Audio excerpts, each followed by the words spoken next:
Until last summer, these ladles were still coming off the production line in China, as were these sink strainers. Now they're being made in Bavaria again. Alexander Fackelmann makes kitchen utensils and bathroom furniture. His firm recently managed to boost turnover by streamlining its production strategy. He's investing in Germany and bringing back some of his production from China. The logistics center at the company's headquarters was completed last year at a cost of 6 million euros.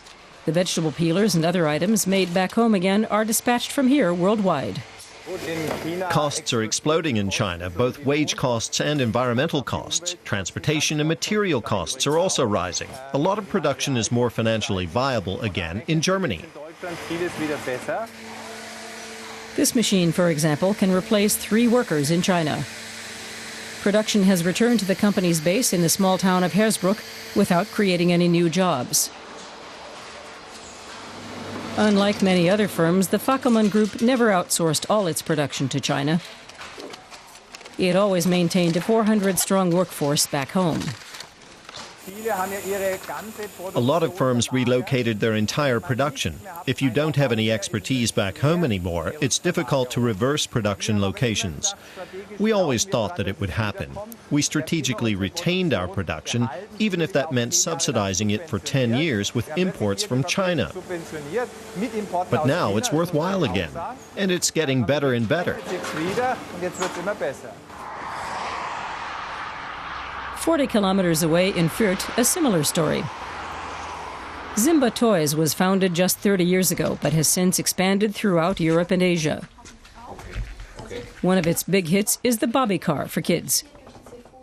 Co-founder and CEO Michael Sieber knows how valuable the Made in Germany label is when it comes to selling quality toys. We have 3 kids ourselves, plus grandchildren and godchildren. We've held real bobby car races. It's indestructible, a classic and a total sales hit.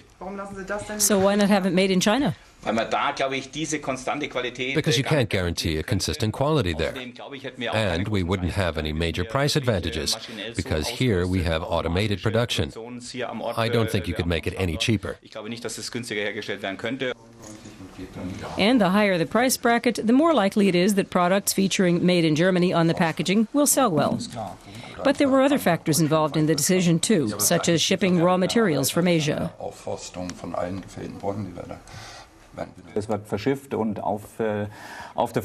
During shipping, the timber is exposed to extreme fluctuations in temperature. By the time it reaches Europe, it can become moldy. And we had that a couple of times. That's unacceptable, of course. So we decided to re-intensify wood production in Germany and Europe. Back at the Fackelmann Group, the colors green and purple are popular at the moment, especially in Russia and the US. These new products are set to be made in Germany. The boss goes to see how a product designer is getting on with a potato masher for the company's Asia product line. Germans eat a lot of potatoes and mash them too. But is that needed in an Asia line? Germans also like cooking Asian style. They want an Asia range for the wok, but they also want to mash potatoes. Not in the wok, but it's part of the line. Besides, the Chinese eat potatoes too. Fackelmann plans to further increase the proportion of production it carries out in Bavaria. Made in Germany, not China. The future looks bright for the company, with Fackelmann expecting another record turnover this year.